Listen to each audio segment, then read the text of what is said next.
The story begins in the mysterious city of the future, S, a large-scale online game based on reality, and it completely simulates the real world.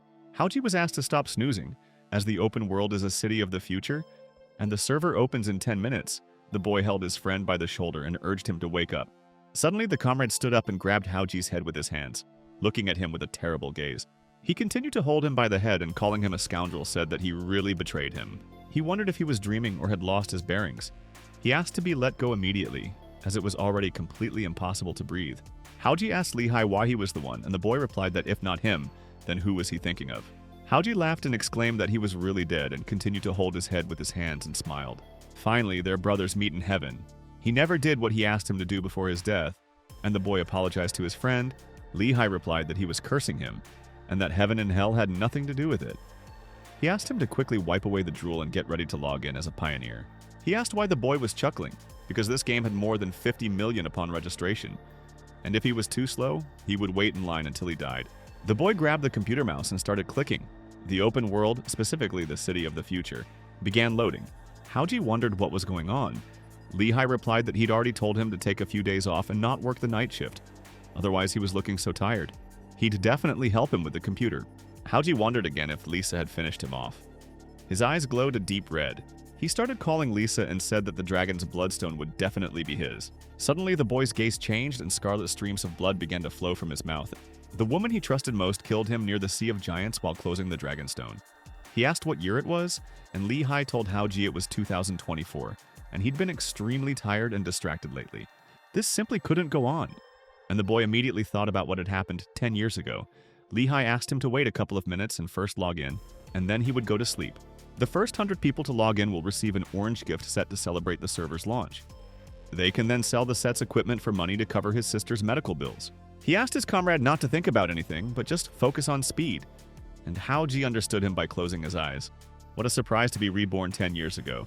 10 minutes before the opening of the server of the future City S, Lehi is still alive, as is his sister. He told his friend that in his past life he couldn't repay him for everything, but in this one, he would definitely rewrite their destinies. Lehi replied that he didn't know what he saw in the dream, but he liked his words. All the money from his gift set would be his, and as long as their sister was alive, it wasn't worth it. Howie closed his eyes again and agreed with his comrade. He didn't yet know what would happen in a few minutes. The system welcomed the boy into the open world of the future City S. He is the 99th player to enter the game, and the system congratulated him. Lehi asked his friend what his number was, and he said it was 99. The boy exclaimed that it was simply superb, and that he'd paid so much money for the internet upgrade, but it turns out he was the 65th person to log into the game. He raised his hand and, laughing, said they were both lucky. But why did the electricity go out at such a crucial moment? Now they won't have to wait in line again. And then the boy received a signal that the game would soon officially begin. Lehi was sitting in front of the computer monitor, and the system asked him to name his character. He reached his finger to the screen and clicked on the Platinum Hunter. He was very surprised and exclaimed that this was simply unbelievable in what was happening. He asked Howie if he could see it and quickly rose from his chair. Future City S is an unusual online game, simulating reality. It replaces it and becomes it, a fact he spent a long time getting used to in his previous life. The boy couldn't see his game, but he also had a panel. What kind of technology is this? And there was no external equipment, which is very cool. After the game launches, reality will soon be completely replaced. Eventually, the entire world will become game-like, and all of humanity will be immersed in the future City of S. The system offered to read basic information about the city. After reading, they would receive a mysterious gift set. Lehi exclaimed, "This is very exciting and worth jumping into the game right now for the fun." Howie urged his companion not to miss the key information. He thought to himself that he couldn't tell him that he had been reborn and that he needed to warn him about it first. He asked Lehi to respect the carefully written information and read it in its entirety. His comrade asked him what he had said. Howie asked him to forget it and exclaimed that they would see each other later. In his previous life, he learned from the Dark Lord that by reading every word of the million-word core information, a special talent skill would be unlocked before entering the game. In the previous life, according to some sources, less than 10 people in the entire world discovered talents of great rank. And he, whose speed of movement was even faster than Lehi's, could only rely on diligently farming monsters, leveling up and obtaining equipment, Having apologized, he thought about the fact that it was only a million words and clenched his strong fist. The first rule stated that the wealth equivalent depends on the principle that upon entering the game, it is distributed 1-to-1 from the wealth in reality. Rule number 2. Everyone has one resurrection skill. Dying twice in the game means permanent offline status. The boy continued to poke at the monitor screen and get acquainted with many more rules. Many hours and 3 days had already passed since he had been sitting, engrossed in front of the screen, and had finally read all the information. With the coming of the apocalypse, may the stars be with him, reading has been completed and it is time to log into the game. The Platinum Hunter was supposed to choose a race and class, and the boy was already plummeting somewhere, as if into an abyss. Because he possessed a dragon's bloodstone, he awakened as a member of the hidden dragon race, level 1, and received a high-ranking restoration talent. Howie was surprised when he heard about the dragon stone, and didn't Lisa take it? Why does the second talent have a question mark? Character and system information is working. The system asked me to check it after logging in and enjoy the game. Suddenly the boy felt someone's breath behind him and a hand fell on his shoulder. A comrade asked him why he had just arrived, and said that he was already at level 5. Lehigh explained that the newbie village was phenomenally well done, just like in the real world. He still couldn't figure out how to log out of the game, and it felt like he'd been transported there. His name is Howie, and if he remembers correctly, he's 24 years old. At that time, he had to work a day job and work part-time at night. To save money, he shared a small apartment with Lehigh in the third ring.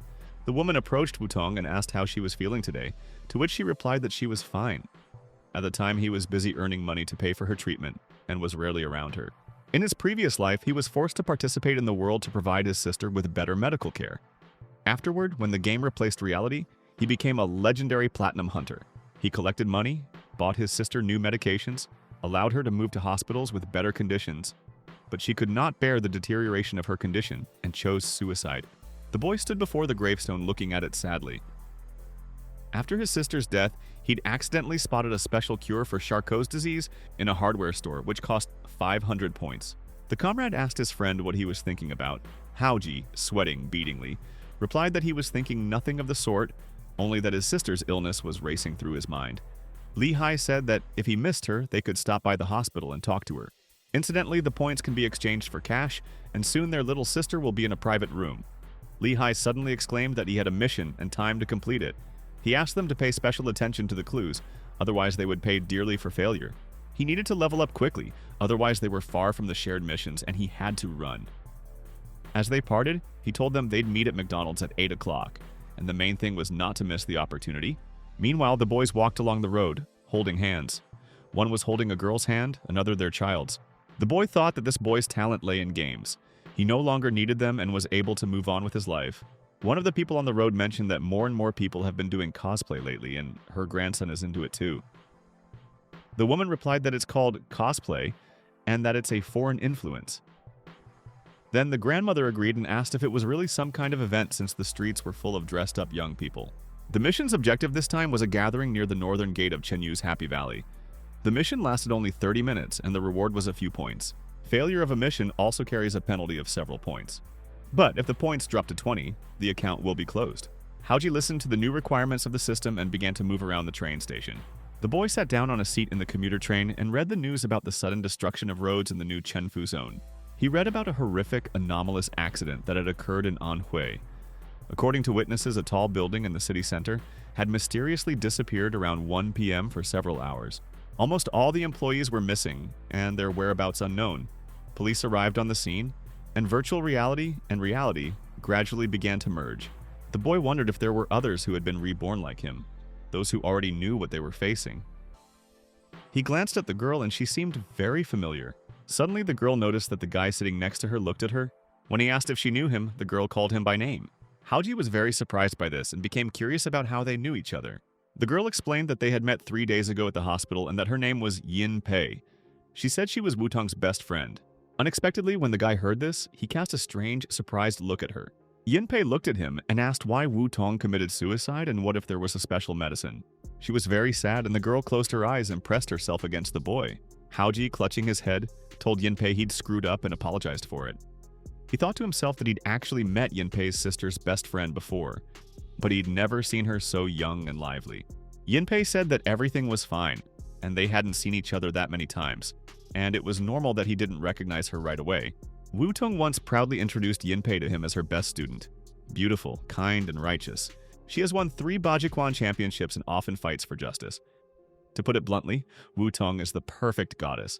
Yinpei asked Haoji why he wasn't at work or if he was currently on leave.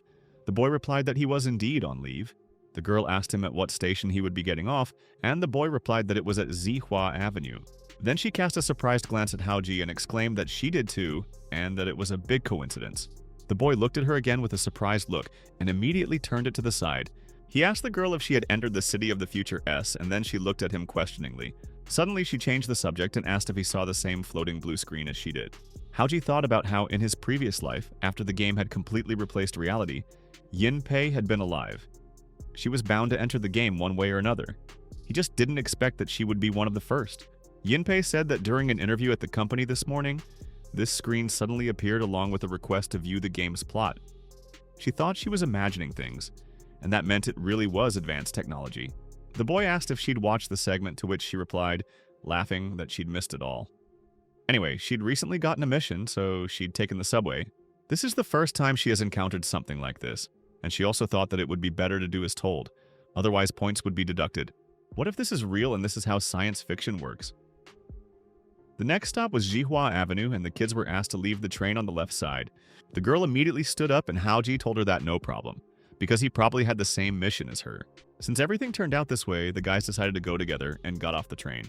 The system reported that the mission was completed and the reward for it was 1 point, and the character's level was also first. The boy asked the girl if she knew that they were already in the game. She couldn't understand where they were now and began to look closely at the people around her. Besides this, in other words, it cannot be explained in any way, and they continued to be surprised. Haoji closed his eyes and said that since this is a game, it has its own rules, and those who follow the rules can win. The very next moment, one of the boys inquired what was going on and exclaimed that he'd come here in response to a call, and he still had work to do. Who would pay the fine for his absence, and was this really another test for the capitalists? He started calling out and asking if anyone could hear him. Another man said that this was definitely true and that it was clearly a test of the capitalists. Who do they take these ordinary people for? And don't they think such technologies are scary? How can any of them even see the scoreboard in front of them? When exactly was it installed, and was it really after the vaccination? One of the guys asked if there were any staff around and asked for an immediate explanation. Which company is conducting this trial, and is it large scale? Does the government have official documentation, and who will compensate for its losses? Yinpei turned towards the protagonist and wanted to say something, but the boy unexpectedly took her hand, after which they continued to watch what was happening. Haoji turned to the girl and asked her not to act unnecessarily, but she asked the main character if they needed to explain everything they knew about it. In front of them, there was a bunch of idiots, and the guys couldn't understand what was happening. Some fair-haired guy laughed and looked at them with a stupid smile. Even though the situation is unclear, something funny happens. Suddenly, someone exclaims that a murder has occurred. Horrible screams were heard all around, and one of the guys was torn into small pieces. People didn't understand what had happened, and the guy who was wearing glasses fell to the ground, hitting his back and bleeding. The guys gathered around this guy who was in a pool of scarlet blood and looked at him with fear. The system congratulated the guys on coming to this game, and they looked with fear at the dead body lying in front of them.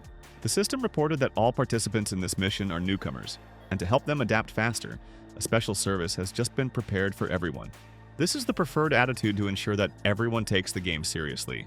Yinpei covered her mouth with her hands, and the boy asked her to calm down, but the girl explained that someone had died, to which the boy replied that people die, and many will die. He asked her to get used to this fact quickly, and privately thought that she quickly realized she was in a game. However, such a furor can destroy anyone's worldview, and he had had to get used to it for a long time in his previous life. Now she must understand that this game is not entertainment, and that those who control the game do not value life and are devoid of humanity. The main character looked closely at the sign that was in front of him, and it was as if an explosion had occurred. People began to lose their balance and fly off in different directions, falling down. The boy grabbed Yinpei's hand and began to hold her shoulder with his other hand. There was another explosion and a bright purple flash spread around. Everything was enveloped in purple light and the Ferris wheel glowed like gold. The system informed them that their mission was to survive. The mission type was weekly, and the duration was 1 hour. The difficulty was level 1, and the reward for the mission was 5 points. The penalty for failing the mission was that the Valley of Happiness staff would harass the tourists. Will they hide or resist, and how will they survive? The system announced that the game was beginning. When the system informed the boys that the game was starting, everyone looked around in horror. One of the guys asked if it was just a hoax, just to scare them. But one of the men replied that it all seemed real. How could killing people on the street be a hoax? He asked him to wake up. Yunpei approached the protagonist and, frightened, called him by name. Haoji asked her to leave, as standing at the entrance could be considered a violation of the rules. When the boy said this, the girl immediately agreed and, clasping her hands in front of her, followed him. The boy stood in front of the high gates and asked to open them immediately and let them in. One of the guys asked the ticket inspectors if they were deaf. The second one asked why I couldn't keep quiet or if their brains had stopped working. Yunpei also wanted to say something and go forward, but the boy immediately stopped her with one movement of his hand. He was very cautious and cast a questioning glance, peering into the distance. There were only 3 employees near the entrance. The game is designed for level 1 players. I can solve everything. It sounds easy. The girl said that the screen said that the employees of the Valley of Happiness would hunt tourists. She explained to the protagonist that they had clearly been given hints. Haoji noticed that the girl was quite calm. One man was very angry and asked the guy standing in front of the gate to open the door because how would they play if he stood there like a statue? Those who guarded this gate bowed their heads down and began to approach the boys. When they raised their heads, their mouths were sewn up with threads and their eyes glowed with a white, transparent light. The man was simply shocked and, covered in beads of sweat, asked what happened to their eyes. The boys looked closely at these terrible people and could not understand what had happened to them. The man continued shouting again and asked them to be careful as he promised to file a complaint. The other boys thought they had accomplished the task, but one of the girls with a scary face directed all her strength towards the man. There was a flash and she jumped up and approached him, thrusting a sharp weapon into his eye. She jumped high above him, and after the man fell to the floor without an eye, she jumped on him. She hit the man with all her might, and blood started spraying in all directions. The creepy woman again raised the sharp weapon as high as she could and began to gouge out the man's eye. She smiled evilly and her eye flew high above the heads of the other boys. It was a terrifying sight, and one of the participants exclaimed that a murder had occurred. Another said that the officers were killing people. The guys started running in all directions, and one of them asked to call the police as soon as possible. They continued to run away and call for help, but the officers continued to chase them. The employees' eyes were bloody and they were very fast and dexterous. People continued to scream and call for help, saying they were being killed and maimed. One of the girls begged for help and asked to be released quickly. The guy holding the gun laughed and said it was funny. He explained that they were just employees and that killing them wasn't illegal, but he became curious about where the law was and he gripped his weapon even tighter. When the woman had dealt with that man, she began to approach the guy who was holding the blade in his hands. He called her baby and exclaimed that she loved rough play, so her big brother would play hard with her today. Before he could finish speaking, the creepy woman was already approaching him with sharp, bared claws. The guy hit her on the head with his sharp weapon and exclaimed that it was very hot and that he liked her. He asked permission to entertain her. The boy asked how his older brother's steel rod tasted. He asked her to cry out, "Brother, it hurts me twice," and then he'll have mercy on her. When he finished off this terrible woman, he asked if she had completely lost her tongue. The guy was very angry and the system congratulated the player, since it had been a long time since he had been an older brother, for killing the first humanoid monster in the game city of the Future S. The system rewards the player who hasn't been an older brother for a long time with 100 experience points, and the character's level was first. The guy was very happy and laughed and exclaimed that this was a real game, and that you get experience points for killing monsters.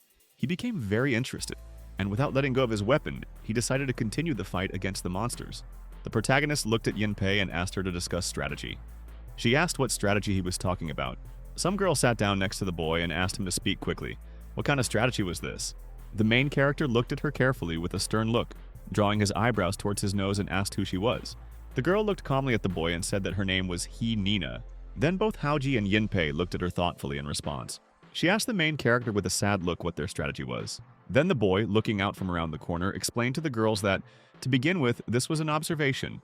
He thought to himself that it was useless to be reckless, even though they were only first-tier monsters. An attack by the majority has a direct effect. There are about 200 employees in the entire amusement park. Some physically fit, others just ordinary people. He watched as the staff killed the participants, cutting them into small pieces. Yunpei is a Bajikwan competition champion, so self-defense is not a problem. The protagonist asked the girl if she could fight. Hanina replied that she could in video games. The boy explained that there were piles of dead bodies outside and a lot of blood everywhere. He asked the girls to listen carefully to what he was about to say. He began to explain that, in addition to the rules of the game shown on the screen, killing these individuals, namely park employees, gives experience points for leveling up. Yunpei asked if he meant to say they were originally human. She was afraid they wouldn't be able to kill them without a reason. Haoji said that he would not force her to actively kill people. There were many other ways to gain experience points. However, if she were to be struck, she would have to reciprocate. Hinina smiled and clenched her fist. The boy explained that killing non-player characters was different from killing monsters in computer games, and asked if they understood everything. Hinina replied that she didn't want to die or be a burden yet, so there was no need to worry about her. Yunpei exclaimed that she wouldn't be a burden either. Then the boy approached both girls and, taking them by the heads with his hands, said that then it would be so. Haoji looked around and told the girls to wait for him first. He would go to the carousel and check it for any improvised weapons. He explained, pointing to the boxes, that it was safe to be here for now and there was no need to reveal oneself. Meanwhile, the girls actually climbed into the boxes and sat there quietly, not sticking their heads out. The main character slowly crawled out of hiding and tried to listen to different sounds. He tried to get past the employees and reached into the drawer with one hand. Suddenly, one of the employees appeared behind him and began to stretch out her vile paw with claws towards him. The girls pulled their heads out of the box and, worried about the boy, asked him to be careful. But the employee, having already approached him, tried to turn him over onto the ground. The boy did a somersault and she began to approach again, smiling slyly at him. She stood up and arched her back in a very terrifying manner, and her claws were long and curved. She prepared to jump and get closer to the enemy. Haoji said that he originally didn't want Yunpei to see him kill with her own eyes, but he wanted to consider it a lesson for her. The boy started using the key against the employee and she flew far, far away. The protagonist realized that this body's physical fitness was poor and he needed to prepare. When he stopped, he felt cramps in his legs, which was not very good. This was the first person he killed after rebirth, and yet, just recently, these were people. Unfortunately, this is fate, but he will surely survive and take revenge on everyone. As a reward, he received a huge iron hammer and a special wrench. Haoji, after receiving these items, appeared next to the girls and said that he had already returned and was here. He gave these items to the girls for self-defense and took a huge, heavy hammer for himself. Yunpei asked Brother Haoji if he was injured out of fear for the protagonist. The boy told the girls he was fine and had no wounds. Yunpei remarked that Wu Tong hadn't said he knew martial arts. Haoji replied that he wasn't completely versed and that he had twisted his ankle while falling. The boy thought to himself that Yunpei knew Bajikwan. At first glance, it was clear to her who had trained and who had not. But for now, he won't tell anyone he was reincarnated, and that will be his ace in the hole. Besides, he's not lying, and his physical fitness is truly terrible. He really did twist his ankle. Suddenly, the girl looked at Haoji with fear and said that his smile was a little scary. Hinina looked at him with tears in her eyes and said that he looked like an experienced killer.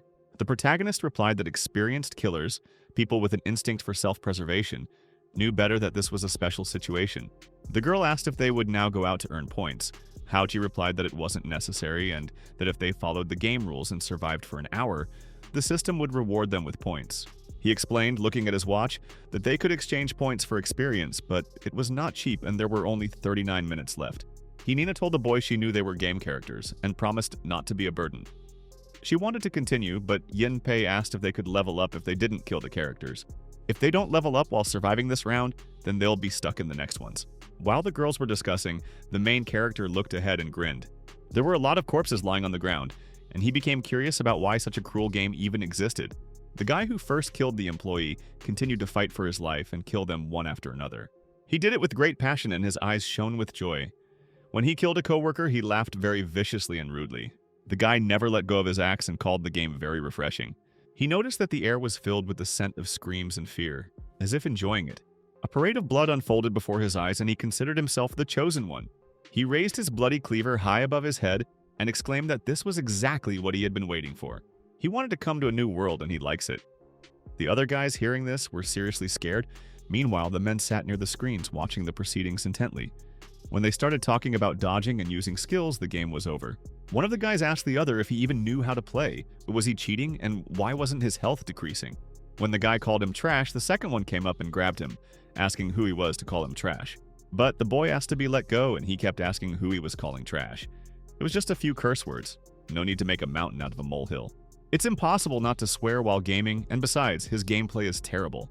The guy mentioned that he was constantly called trash and asked what the big deal was, whether they were playing or not, and if not, then it was better to end it. But the guy hit him in the face with all his might and said that if he couldn't win the game, he'd start fighting people. And if he can't handle it, he asked him to just stop playing around and call him trash again. Meanwhile, the beaten guy was on a bench in front of the police. He was very angry and thought to himself that they considered him trash too. The girl slapped him across the cheek. Was she really working 2 jobs to pay for his education, constantly giving him chances while he continued to humiliate himself instead? The woman called him just trash and said that he was the same as his father and that she was definitely cursed. After these events, the guy kept his word and waited for the day when fate would finally rejoice. Now he held the cleaver in his hands and was already gaining more and more experience. He decided he needed to kill 13 more characters to reach level 4. There was still half an hour left in the game, and competing with other players for points wasn't the best strategy. He decided that the rules did not explain the penalty for killing people, since it was not written in them and there was no punishment as such. The amusement park is crowded, so it's important to level up a couple of times before leaving the rookie village. He decided they would die in the next game anyway, if not this one, and that was a huge advantage. He was already chasing the girl who was running away from him, screaming for help. She continued to call for help, but the guy had already approached her waving his cleaver. He killed one of the guys again and received 100 experience points heading towards a new victim. The girl turned her head in his direction with fear and began to run away as quickly as possible. The guy held a cleaver and then looked at her with a creepy, angry look. The girl was seriously scared and wanted to scream, but he covered her mouth with his hand. He asked her not to scream and asked if she was afraid of setting the employees on herself. Then she started crying and became silent, after which she thanked him for his help. She continued to cry and said that if it weren't for him, she would have been dead a long time ago. The boy replied that there was no need to thank him. He asked if she was a player and whether she was human. The girl, wiping tears from her eyes, looked at him attentively and said that she was a player. Well, when he came closer and closer to her, she looked at him in fear and asked him to save her. Suddenly, the guy raised his axe over her head, and she became very scared. The guy laughed terribly and decided to see what she was worth and chopped her up with an axe. He cut the girl into small pieces and was very pleased with what was happening. But unexpectedly, the system revealed that he had been deducted 1 point for killing a representative of his own race. The guy smiled and said he was unlucky today. Following that logic, killing members of the demon and beast races was perfectly fine, but wouldn't he lose his points? It was noticeable when the guy pressed search that the initial conditions and introduction to the game were gone. Since the level of this newbie village is low, it might be a good idea to check a few things. You should have carefully read the game's plot and the associated conditions at the very beginning. However, the text was jumbled together, so he didn't read it all. Suddenly, the boy's eyes changed when he saw the 2 girls and the main character in front of him. He smiled sarcastically and said that there were 3 cowards in front of him and laughed. He made his way behind the boys very quietly and carefully, not letting go of his bloody cleaver. Suddenly, he found himself in front of the guys and, having greeted them, showed them his weapon. He squatted down and, smiling, asked if they had been hiding here all this time. The girl grunted in response and said nothing. But that makes sense because this place is out of sight and a pretty nice spot, and safe too. The main character looked at the guy with the gun and asked what he could do for him. Then the guy explained to Howie that it was too dangerous outside and he was also looking for a safe place. The boy wondered what kind of safe place he was talking about. He was covered in blood, holding 2 butcher knives, and he needed to hide. The boy wondered if the kid was constantly checking him out, wondering if he was some kind of experienced player. But this was the look of a newbie village, and he was probably overthinking things. He asked if there were any tips. Howie replied that he had no advice, that he was covered in blood, and that it wasn't because he'd stumbled into danger. Killing opposing factions would become normal in the late game, and this man looked fine, so it was best not to mess with him. The boy said that fortunately he was quick and immediately ran to the restaurant to get a weapon for self-defense. The guy smiled slyly at the guys again and asked if they were all people. Yinpei looked at the boy carefully and asked in response what the point of this question was. Then the guy explained that if they were all of the same race, they should help each other. He explained that it was extremely dangerous outside and asked if they thought the same as he did. For some reason, Hanina looked at him with a certain fear. The guy explained that, of course, everyone is human, and naturally they should help each other. However, 3 of them were too weak and planned to hide here until the end of the game. Then the man with the cleaver said that if they waited, they wouldn't be able to level up here and that future games would be difficult. The protagonist asked if there were any players playing games who preferred to hide. Then the guy with the cleaver said it was true and that outright murder required overcoming a psychological barrier. After all, they were all human. He thought to himself that this little girl had been acting timid the whole time he had been asking questions, and that something was wrong here. Nevertheless, he advises them to think more broadly, because the world as he sees it is about to change completely. Only the strongest will survive, and they don't want to kill. He clutched his weapon and asked the girl with her head down if she belonged to the human race. The main character asked to leave the self-presentation until the end of this whole game. He looked closely at the fair-haired guy and thought that he was not thinking about killing people. He'd seen that look countless times, and it was clearly aimed at He Ning. However, only interracial murders earned points, while killing someone of the same race meant they were deducted. Howie thought that this guy was definitely a killer of his own race. Otherwise, he wouldn't have asked about their race. He told the guy that the three of them were hiding in the games and that they just needed to survive until the end. The boy decided to test something. It's easy to extract information from people with such eccentric personalities. He said they all saw what happened before the game started. If they didn't play by the rules, they would be considered violators and then killed. And if they don't hunt employees to level up, what will they do if it's impossible to hide in the game? Honestly, he's already level 3, and killing employees doesn't take much effort. He asked them to follow him because there's strength in numbers. He'd even let them kill a couple of his employees for extra points, and that would be quite nice. Howie apologized, saying he preferred going solo. He thought to himself that a new player who had reached level 3 in less than an hour was either exceptional beyond belief. Bringing such a person into the team seemed to genuinely increase their chances of survival. But after his previous life, especially after Lisa's betrayal, he wouldn't make that choice. The guy laughed and exclaimed that it was a huge pity. He liked them and even wanted to be friends with them. Yinpei walked up to the main character and pointed her finger forward, exclaiming that things were bad. The guy walked forward and felt a multitude of scoundrels with weapons behind him. There was a huge giant panda in their head, and the monsters were already approaching him. Then the fair-haired guy said that since they were not working together, he would have to strike first. The guy raised his sharp axe as high as he could above his head and decided to strike. The main character dodged back in time, and the rest of the monsters began to approach them faster and faster. They surrounded the boys from all sides and began to release their evil, long, sharp claws. The fair-haired man noticed that Howie was very good at dodging and approached him again. The boy realized, looking at his opponent, that he did it on purpose and called him crazy. The guy exclaimed that people can't kill people, but if it's not a direct hunt, then no points are counted. He asked if he was speaking correctly, and again began waving his cleaver over the protagonist's head. The boy thought, looking at the scoundrel, that if he died, then problems would be inevitable. The masks have fallen off, and if they don't die right now, won't this lead to a dangerous outcome? The monsters were approaching faster and faster, and the blonde guy developed the disease of madness. He started swinging his knife at the huge, menacing bear, and did he just use a skill? A really blonde guy just used his powers and exclaimed that he was so cool. He turned to the main character and said that he was very lucky because the master was ready to play. He laughed, grabbed his cleaver, and exclaimed as he approached the monsters that this skill was really awesome. The staff were very surprised when the guy started using the madness disease. He exclaimed, waving a cleaver, that it suited his character perfectly and that he was going crazy. Meanwhile, Howie grabbed his girlfriends by the hands and asked them to run away immediately. The blonde man laughed very loudly and told the monsters that appeared in front of him that he would gut them later. Meanwhile, the main character and the girls found themselves in some corridor. The boy explained that there were supposed to be employees in the electrical room and asked them to be quiet. Hinina grabbed his sleeve and said she wanted to help him. She explained that she wanted to try and she didn't want to burden others. The boy immediately grinned in response and looked at her carefully. He looked at her with a surprised, questioning look, and a mouse sat on her hand. She looked closely at this mouse, bringing it closer to her face, and the mouse also looked into her eyes. Hanina suddenly let go of the mouse and it ran forward somewhere. Yinpei asked the girl if she could communicate with animals. Howie also asked if her ability really was to control animals. The girl replied that it was probably because she chose animals. Upon entering the amusement park, she immediately began to understand how to control the animals. A small flower would help them explore the control room. Howie thought that the beast's obvious characteristics had not yet manifested, and that when it reached level 10, the corresponding features would appear. The boy explained that she had seen the situation with her own eyes. Legal restrictions would gradually disappear, and more people like that madman would appear.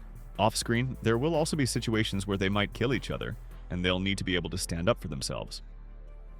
The girls grabbed their weapons again and said they understood. Meanwhile, 2 monsters appeared behind them. Hanina explained that the little flower was saying there were 2 employees in the office inside the control room. Yinpei asked the protagonist if they were truly no longer human. Howie asked him not to force himself and said he could handle it himself.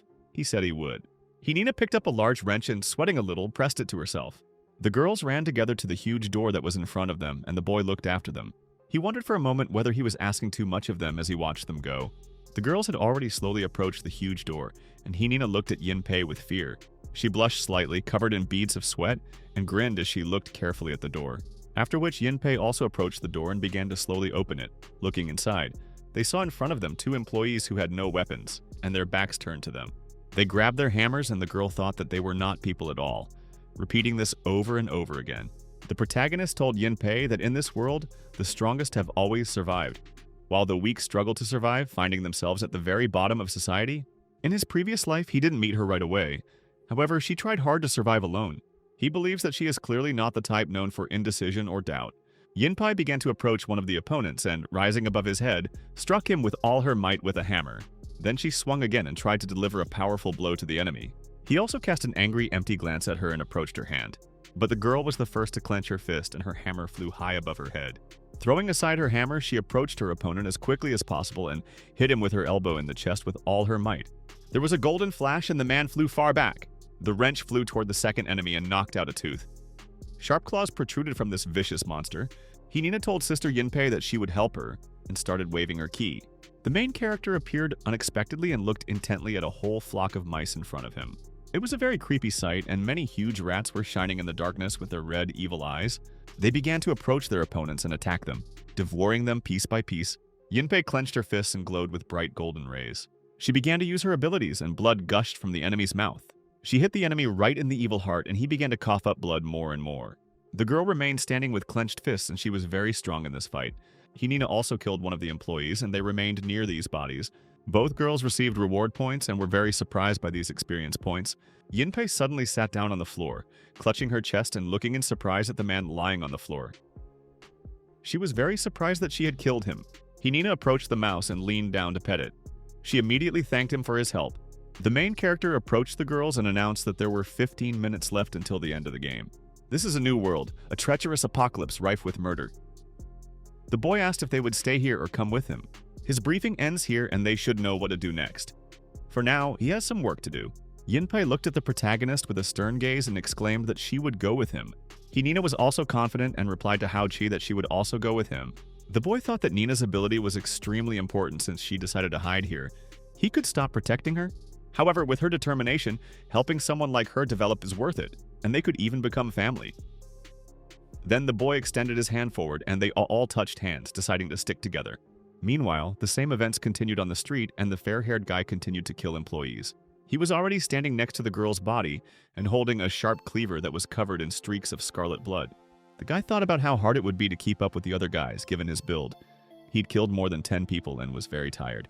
Points can be exchanged for items to enhance the constitution, and there are only 10 minutes left until the end, and he hasn't had time to have fun yet. Could it be that the mice ran out of their hiding place, and in that case the cat cannot miss such prey? The main character and his assistants were already on the street and fighting off the evil, lousy monsters that were attacking them. One of the evil villains had already approached Howie and wanted to hit him with a cleaver, but the boy was very agile and, dodging the blow, hit him on the head with all his might. Two more guys approached Yinpei, revealing their sharp, cold swords. But the girl grabbed a metal wrench and swung it over her opponent's head. One of them flew far back as the girl very deftly hit him on the head. She decided to finish him off and started hitting him on the head with all her might to make sure. Hinina also dealt well with her opponents thanks to her ability to communicate with animals. The girl set a lot of predatory, vicious dogs on the villains, who screamed in pain when the dogs sank their fangs into their necks. Howie said that as the level rises, future stages of the game with monsters will correspondingly become more difficult and generally 1 or 2 levels higher than theirs. Howie said that this amusement park is a tutorial. The employees are demarcated and they will consider this mercy on the part of the developers. Hinina smiled and said he knew a lot. The boy explained that he played games, and the mechanics and rules followed the same principles regardless. And there are only about 200 employees in the entire amusement park, and killing them all equals 10,000 experience points, and the highest level is 10. Reaching that level is a waste of resources in the newbie village. In a previous life, many discovered only mid-game that defending others, especially ordinary unarmed people, yielded additional experience points. The problem is, after the mid-game, the difficulty of earning experience points becomes astronomical. If you immediately become a top player at the start of the game, the possibilities are extremely varied, which is unacceptable for other players. If only he had carefully read the game's plot in his previous life. A hero literally means someone whose job it is to save others and save the world. How ridiculous considering the game that forces you to kill, yet simultaneously aims to select heroes. He told the girls they already knew how to hunt employees and that the next thing he was about to tell them was something they should remember. Most players are saviors of the world, which implies helping the weak. He'll try to explain it clearly and concisely without any ambiguity. Killing employees gives experience points, but the subtext is clearly about saving people. The mission description also hints at this, with the staff of the Valley of Happiness hunting for tourists. Will they hide or fight back? And how will they survive? Who's asking how they'll survive without being forced to do anything? So how exactly they survive is their own choice. He can protect them during the game, but there will definitely be games in the future where he won't be on their side, and they need to develop quickly. Something else, and that's directly killing one's own race, for which points are deducted. Killing other races doesn't add or subtract points. He didn't have time to explain why, so he simply asked her to remember the outcome. Yinpei told the boy that she understood everything. Nina said that she also trusted his judgment. And so the main character grabbed his weapon and began to rush towards his opponents, calling the girls to follow him. On the way, he hit one after another and asked them not to hang around, but to run forward rather. The girls were no slouch either, and they hit one after another with their fists, harder and harder. The animals continued to bite the necks of their opponents, and they screamed in horror and pain as they bled. The boys continued to fight against their evil opponents when suddenly a man began to approach them. He exclaimed that it was quite impressive and that he thought they were hiding there without ever leaving cover. He was level 6 and had 1,600 experience points. The blonde-haired man explained with a smile that he had been watching them for some time. He asked Nina if she really wasn't human. What's there to be afraid of? They're all players and should help each other. He licked his lips and laughed, clutching his weapon. He stuck to the girl and said that there was only 5 minutes left until the end of the game. He kept laughing and talking about how they were all scared. Were the two adults planning to protect this little girl? He asked the girl to see how cowardly her comrades were. He asked her to join him instead, since he was the master. Is she really so frightened that she's so silent? The game will soon be over, and he's only 5 points short. Even if points are calculated for killing other races, it doesn't matter.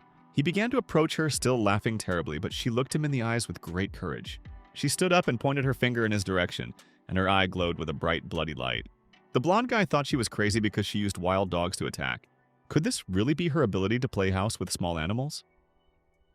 Suddenly, his gaze changed, and cold sweat began to trickle down his face. He did not expect such a turn of events, and these dogs, preparing for a fight, rushed towards him. The fair-haired guy started screaming in horror when one of the dogs bit him on the hand. The guy exclaimed that it was simply impossible and that he was already level 6. He had 56 employee kills to his credit. He couldn't understand what was happening and asked what these angry dogs would do to him. His gaze changed, and he began to crawl back. Haoji explained that everything he planned to do to Nina, they would do to him, which was obvious. The boy began to deny it, saying he hadn't planned to do anything. His priority was helping them. The main character listened attentively to the fair-haired guy and looked at him sternly. The guy kept begging them to let him go and said that if they killed him, they would lose points. They were all human, and their murders were illegal. Haoji remarked that he was well aware of this rule and asked how he knew about it. Perhaps having learned it by killing someone? Nina remarked that he had said that killing someone of the same race would count against a different race. The fair-haired boy exclaimed that he did not want to die and said that he would definitely improve. He even knelt before them and continued to beg for mercy. The protagonist grabbed him by the scruff of the neck and exclaimed that he was lucky this time. Then the boy began to tearfully thank Haoji, beads of cold sweat glistening on his face. The boy explained what he meant. He had a chance of resurrection. Killing him was too easy a fate. When the fair-haired guy heard this, he was seriously scared, and beads of sweat appeared on his face again. He only asked to wait and said that next time he would ensure his timely death, and that he would not even be buried. Haoji smiled and said that he would wait until the guy killed him. Nina stood in front of the guys, and around her were angry dogs. Suddenly, she raised her hand up and gave the command to approach the enemy. The guys who participated in the game watched this and closed their eyes in fear. A tooth for a tooth, an eye for an eye. A savior complex brings nothing but trouble, and he learned that lesson in a previous life. Killing even a member of another race is not easy for him. However, mercy is extended only to those who deserve it. Killing employees, assisting in killing, protecting the weakened players, mentoring new players, and the main character gains a lot of experience for this. The game came to an end, and the system congratulated the Platinum Hunter for surviving the game. The rewards countdown began, and he received a ton of points for completing the base mission. The countdown for additional rewards has begun. For active rescues, you'll receive the title of Assistant. 5 points are awarded for successful mentoring, and you'll receive the title of Role Model. A 2-point reward for deeply understanding the game's prologue is also activated, as is a high-ranking talent. After an opponent's death, you must touch their skin to unlock the skill. A skill of complete duplication, and with skill improvement, its cultivation is possible. Haoji wondered if he should try it. He began to walk towards the dead body of the blonde guy and reach his hand towards his face. Copying the Madness skill at level 5, skill description. It adds the Berserk effect and 5% of that effect. The surviving boys exclaimed that it was finally over. The surviving girl said she almost died. The protagonist reflected on his failure to save everyone one by one. But if the city of the future is a game, then there are bound to be developers and bosses behind it. He will definitely find these villains and kill them as a sacrifice. Yinpei told the boy she was currently level 7. Besides the base reward of 5 points, she had an additional 3, and she wondered what to do with those points. Nina informed him that she was level 6, and with the base reward of 5 points, she only had 7 points. Haoji replied that he needed to exchange all his extra points for experience first in the next game, and that there was no need to rush things just yet. Once they logged into the game, the difficulty would be adjusted. They'll use this bug to safely and effectively complete games, earning more rewards. Yinpei smiled and said she'd also gained a new skill. Haoji told the girl that she trusted him too much. Telling everyone about it isn't the best strategy. The rewards are secret skills, and there's no need to tell everyone about them unless they're in the clan. He hadn't expected such luck from the girl. Was the skill a reward at the very beginning of the game? Or was it something else entirely? Perhaps someone was orchestrating everything behind the scenes, and someone had taken a liking to her. Hey! Nina happily inquired about joining the clan and asked if she could join his. Haoji replied that it was quite easy. If she was sure she wanted to join his clan, he would send her an invitation, and she would only have to accept. However, he believed she should be more cautious, and that the clan's strength was crucial, greatly influencing its future development. Yinpei said she wanted to be in his clan, not only because he had helped her, but also because of Zhu Tong. He Ning also said that, despite her weakness, she wanted to join his clan. The main character was in front of a blue monitor screen and began pressing on it with his index finger. It asked whether to create a clan or not. A platinum hunter was inviting girls to join the clan, and the request had to be accepted or rejected. Haoji asked them to hurry, as the amusement park location had been generated, but the police would soon arrive after receiving reports of the attack. If they were caught for questioning, who knows what kind of trouble awaited them. He reflected that people don't yet realize that the game is gradually merging with reality. Some social rules are still observed. What he fears most is the emergence of game missions while they're absent. Now they're members of a clan, and missions can be completed either solo or with the clan. Some missions can only be completed solo, not with a clan. Nina told the boy that his level was higher than theirs and asked what level determined the difficulty of the mission. The boy replied that if the difference in clan member levels is less than 5, the system automatically selects a mid-level level to determine mission difficulty. For high-level members, this negatively impacts farming experience. However, low-level clan members gain experience faster. Nina exclaimed that everything was clear and that it was very similar to the game settings and asked what they should do next. Haoji said that game missions often appear early on, so the clan members should work together. Yinpei asked in a slightly frightened tone whether everything would be okay with Wu Tong. The boy replied that he'd called her on his way back. She hadn't entered the game yet, so there was no reason to fear for her safety right now. Yinpei said that was very good and that she would also call her parents to ask about them. Suddenly, some guy appeared and asked the main character how he could hit on girls behind his back. When the guy hugged the girl, he asked in surprise if he was really courting minors. Haoji replied to his comrade that the two were members of his clan, and asked what the hell he was talking about. Lehigh clutched his head and said that he was just joking, and introduced himself as the protagonist, Lehigh's best friend. He thought his level was incredibly high, especially in such a short time. He was only level 8 and asked him to open the clan invitation and let his daddy in. Haoji replied that he'd told him to read the game instructions, but he didn't listen. That's why his leveling is going so slowly. The guy asked me to stop talking, and said he really wanted to join his clan. Haoji asked him not to squeeze him so hard. The Platinum Hunter invited him to join his clan, and he accepted with a squeeze. Lehigh explained that he was a warrior of the human race, and from now on he would protect the young ladies well. Speaking of which, this game is strange, and after the end, the game's location didn't disappear. Haoji asked if he'd only just realized the game was strange, and if he'd noticed the game world was consuming reality. Lehigh was surprised and said that meant everyone would become players in the future. Haoji said that early on they needed to find ways to level up quickly and earn various rewards. He asked how much time had passed between his 2 missions.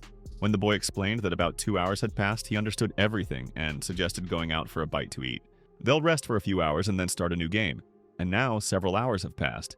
Lehigh was very pleased, and clutching his stomach, he exclaimed that he had eaten and drunk well, which meant they were alive.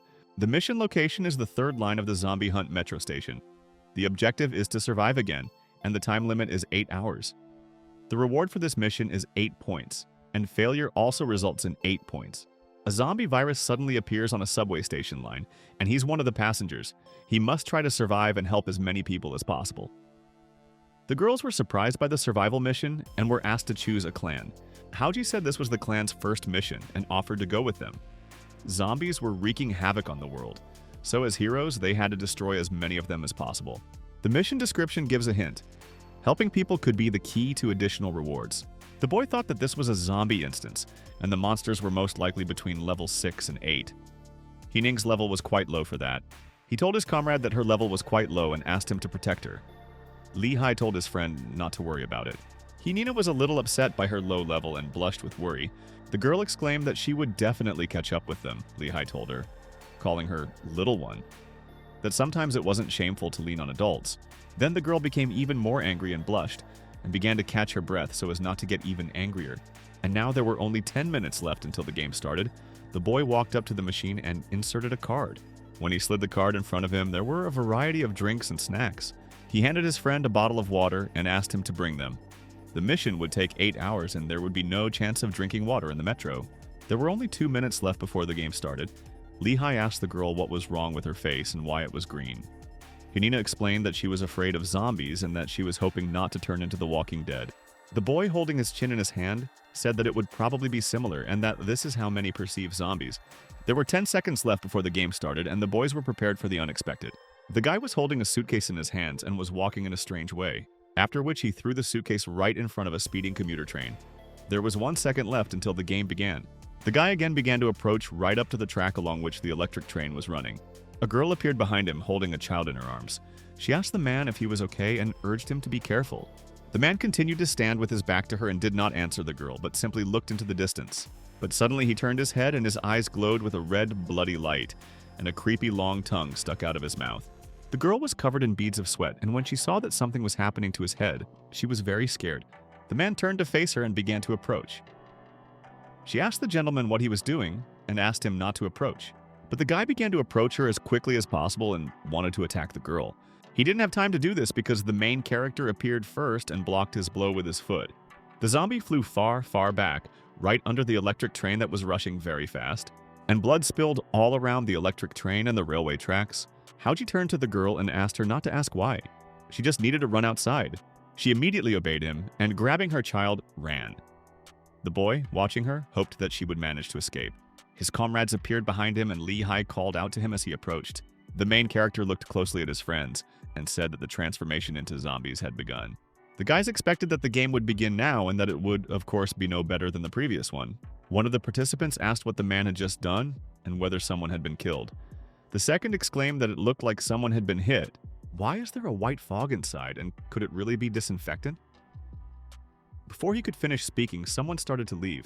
These were not just people, but bloody zombies that were approaching them. The main character exclaimed, looking at his comrade, that zombies were coming and asked them to get ready. The boys were ready, grabbing their sharp axes and cleavers. The girls were also approaching, eager to attack. The zombies moved faster and faster towards us, and their eyes glowed with a bloody light. Howie had already killed one of them, and received 400 experience points from this battle.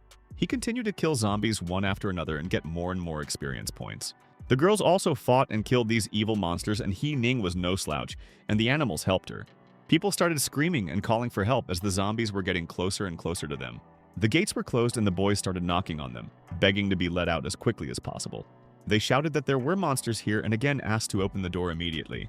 Had they really gone completely mad? Why did they even close that door? One of the boys turned his head and exclaimed that they were already on their way.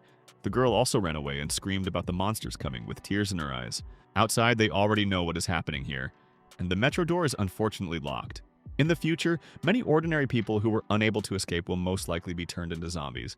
If the player was turned into a zombie, it would be a huge problem, and they continued to fight. The main character had already killed many zombies and, clutching his neck with his hand, looked closely at what was happening.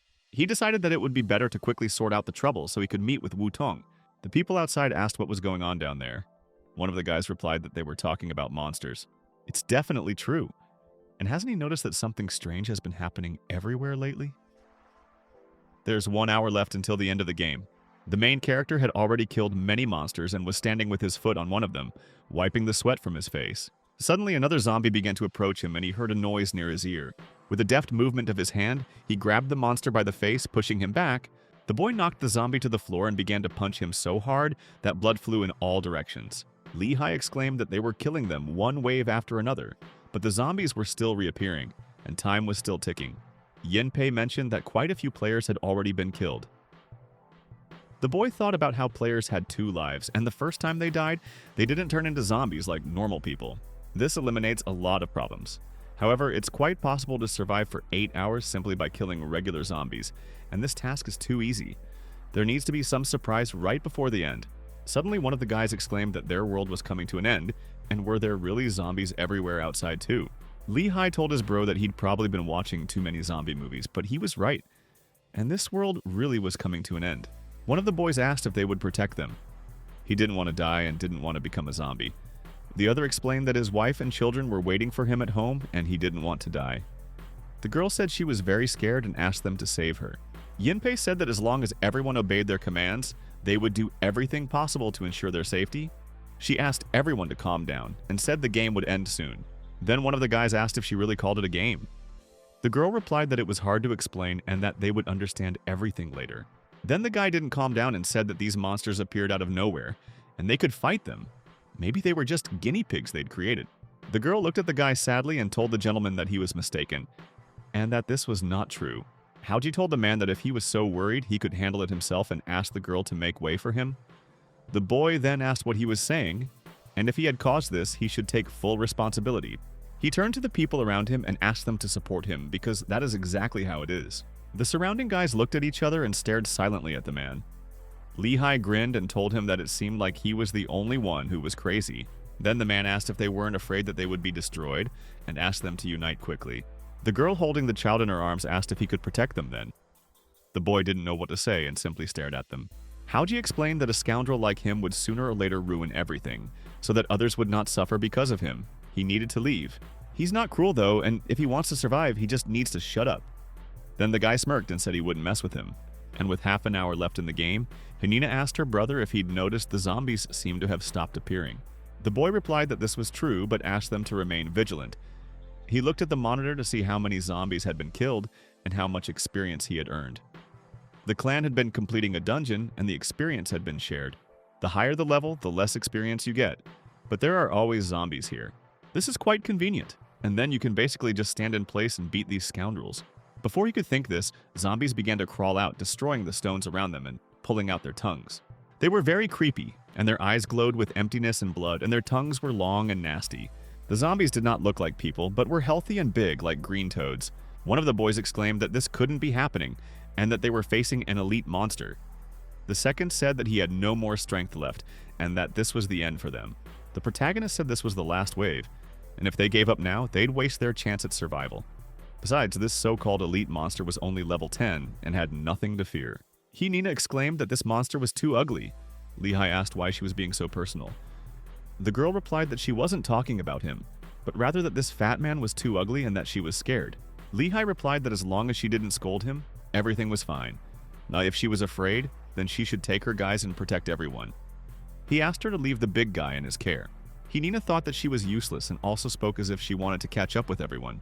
The girl clenched her fist and decided that she had been afraid of zombies since childhood, and tears began to shine in her eyes. The boys decided to attack and took their weapons to confront the evil zombies. In front of them was a giant glutton zombie, and it was truly an elite monster. He approached the others and began to bite off their heads, and a lot of blood flew in different directions. The guys noticed that this monster absorbs its own kind. Could there really be such a mechanic in the dungeon? The system told the Platinum Hunter that the giant could not be allowed to continue its acquisition, and that it was necessary to look at the rapidly growing indicators. It turns out the system panel can be used this way, but my friend exclaimed that now wasn't the time to study the panel. Lehigh said he'd go find a player who knows how to use fire and they'd burn everything down. Haoji asked them to act separately. His comrade asked who had fire-based attack skills. One of the guys with glasses who was holding a phone in his hand said that he chose the fire mage. Lehigh explained that all corpses, whether human or zombie, needed to be burned to ashes. He asked the boy if he understood, and he replied that the burning would take a long time. Then Lehigh asked if they couldn't see that this giant raised his level when he ate. He began to kill one after another, and approaching the giant, he asked who else could fight him. One of the guys asked who he was. The other replied that he didn't know, but he was pretty cool and decided to go. The comrade asked if they could definitely stand up to the boss, and they didn't know what to do, while the guy was already approaching the fat man. The creepy, evil monster had already reached out his hand to the boy when the main character appeared behind him. When he hit him on the head with his fist, he exclaimed in frustration that he was not falling and that he needed to break through the defense first. Lehigh smiled and told his comrade that breaking through defense was his signature skill. Lehigh had a new relationship with women, and it was quite a positive one. He was very self-confident, and all his stats had improved. He had already approached the monster and hit him with all his might with his weapon. The condition also increases stats, and his dungeon experience is off the charts. His friends asked if this was a nickname for a woman's friend. Lehigh asked why it was impossible, and at first he thought that it would be possible to change it. So he came up with something at random. The protagonist told the woman's friend to beware of the boss's skills. Lehigh asked if he could stop shouting his nickname so loudly. Howie smiled and answered the woman's friend that it was good, and he understood him, making his comrade even more angry. Meanwhile, the evil green monster was already approaching them and destroying everything in its path. The stones flew in all directions, and Lehigh jumped into the air and barely dodged the blow. He exclaimed that it was so easy to break through the defense and immediately laughed. The basics of dungeon crawling: breaking armor, dealing damage, focusing attacks on the boss. Didn't they play games? The system asked them to stop chatting and focus on the main goal of killing monsters and leveling up. The boys began to attack this evil monster again and hit him from all sides. Suddenly, the green monster grabbed one of the boys and hit him with all his might on the rocks.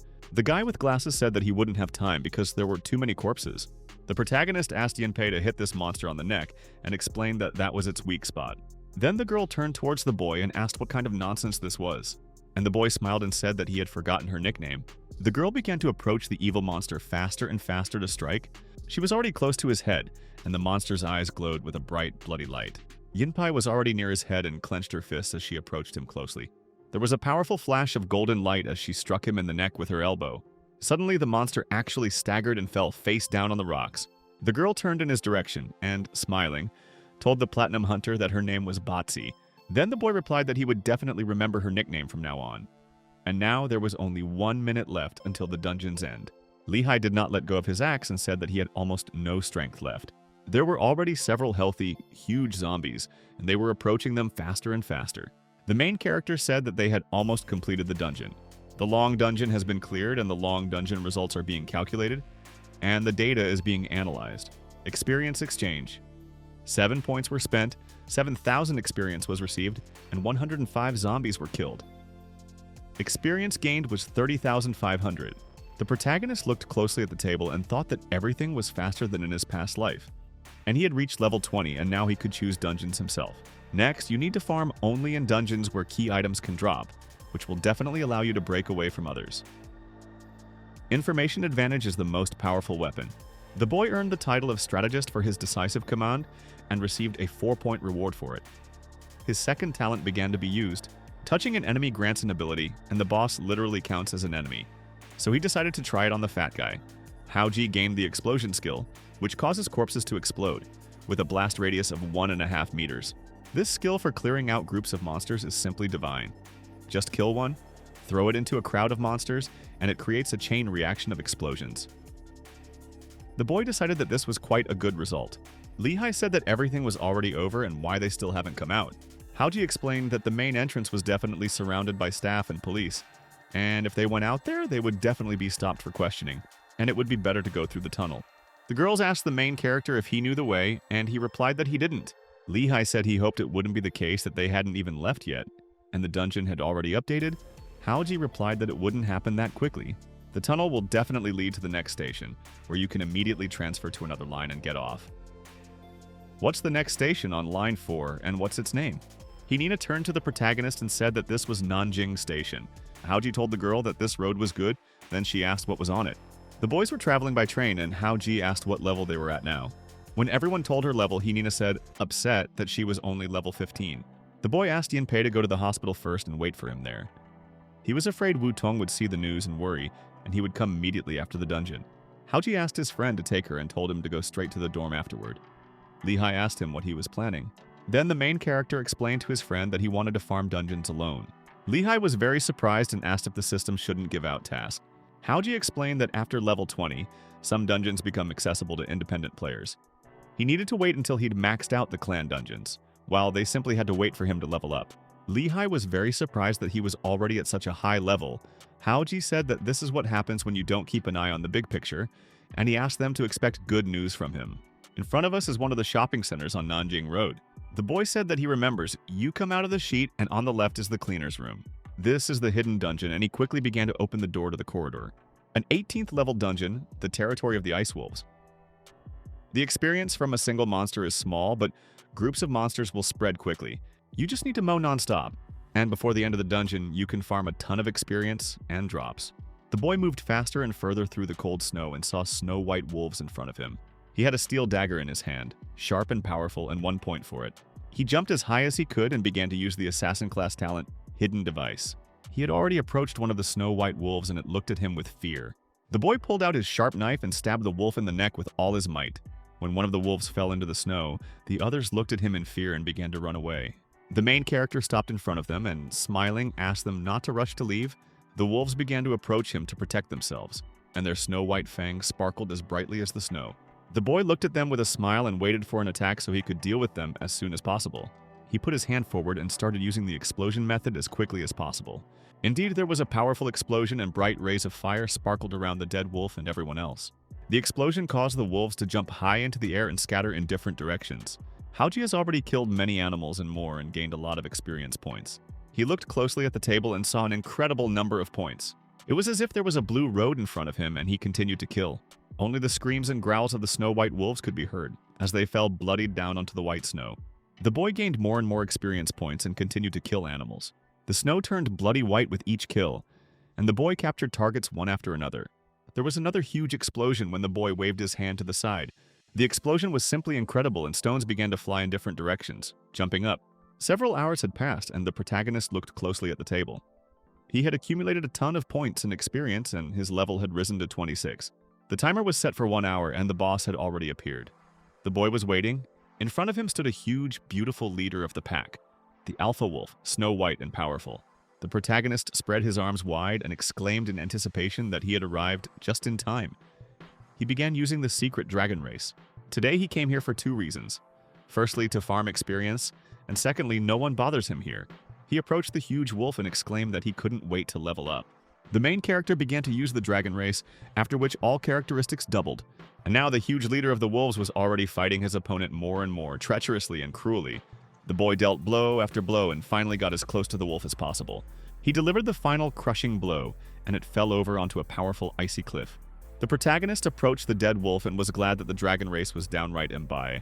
The system tells him that he has a dragon bloodstone, but no matter how much he searches, it is nowhere to be found. So what is the matter? The raid on the huge ice wolf was completed successfully, the system told him so. The rewards began to be tallied and he received a rare scroll, bonus points, and a character level of 26. Howie was surprised that he'd failed him once without even leveling up, calling him a weakling.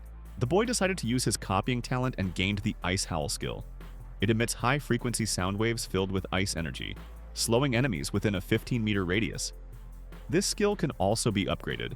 He also gained Shadow Trace, and if his class is Assassin, the skill is automatically integrated as a passive skill. While active, he has a chance to completely hide and temporarily increases his evasion. Howie exclaimed that this was exactly what he needed, and that he had to stop farming and return to the hospital. And now the boy was already in the hospital and opened the door to the room where the girl was lying. Yinpei was also already there and greeted the main character, and his sister called him brother. The boy looked closely at the girl and tears sparkled in his eyes. He immediately ran to her and hugged her, saying that his older brother was late. The girl said that he had been to see her recently. The boy asked her if it hurt when he hugged her, and the girl happily answered that of course not. He asked Yinpei if she had told Wutong about what was happening. She replied that she had told him only a little. Wutong said that she didn't believe it at first, but Yinpei didn't deceive her, so she basically understood. The main character approached the girl and said that this time her brother would definitely save her.